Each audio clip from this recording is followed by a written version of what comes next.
Hi, welcome back to Arting with Mrs. Gill. This is day 21 of 30 days of sketchbooking with Mrs. Gill, and I'm Mrs. Gill.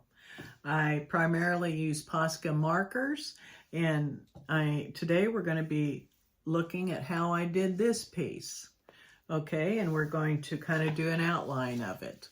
As you can see, I did the pretty colors. These are all Poscas. Then on these teardrops, I went ahead and I did some doodling and making different textures in it.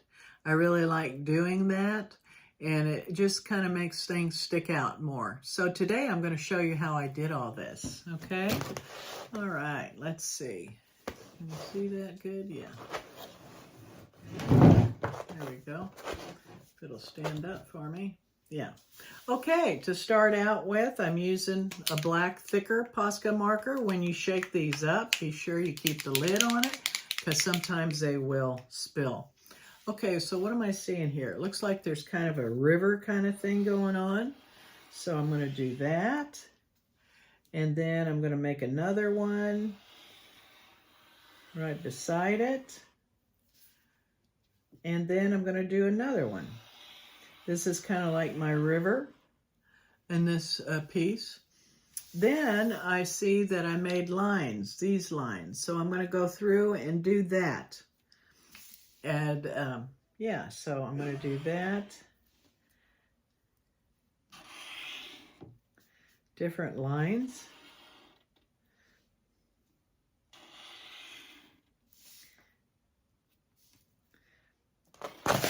Whoops. Oops, stay up there. There's that. And then let's see, we're making this line.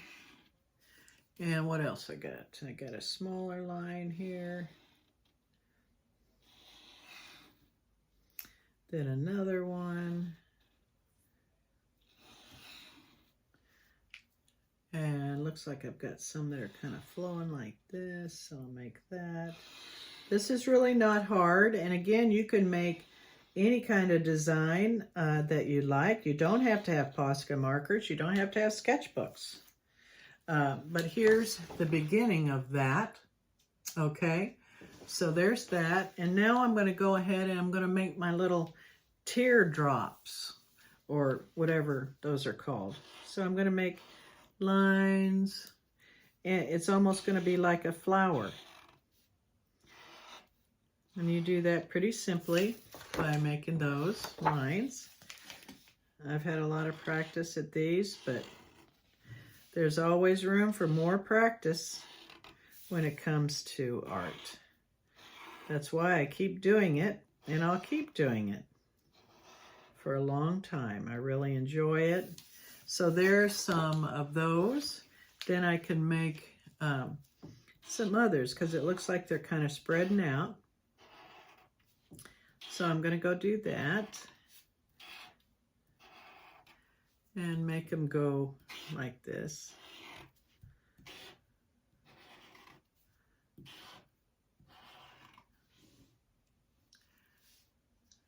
And I'll put some more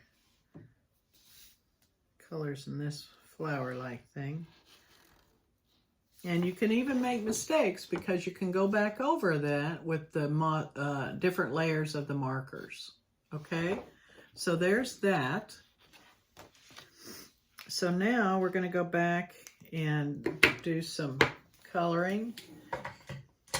I really love this shade of blue from Posca.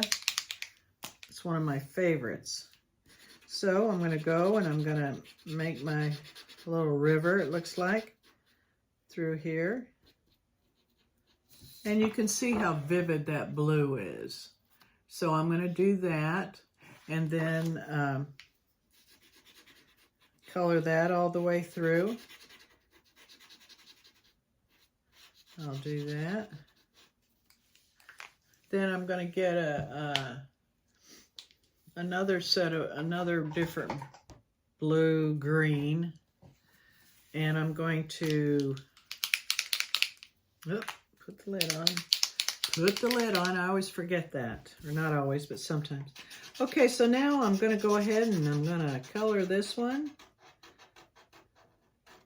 like this.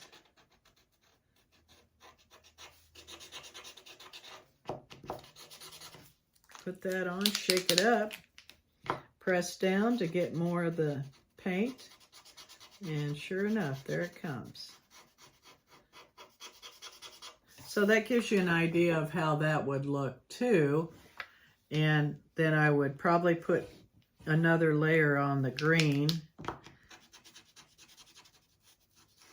And again, you need to let this paint dry a little bit, but to me, it beats the heck out of canvases and paint brushes and water and all that with these acrylic markers. So there you have it. I'm not going to do the whole piece. I'd like you to do it at home if you like. Again, you don't have to do it just like this at all, but this gives you an idea of what fun you can have with Posca markers and 30 days of sketchbooking with Mrs. Gill. I hope you've enjoyed it today. I know I have. And I hope to see you back with Arting with Mrs. Gill. Bye-bye.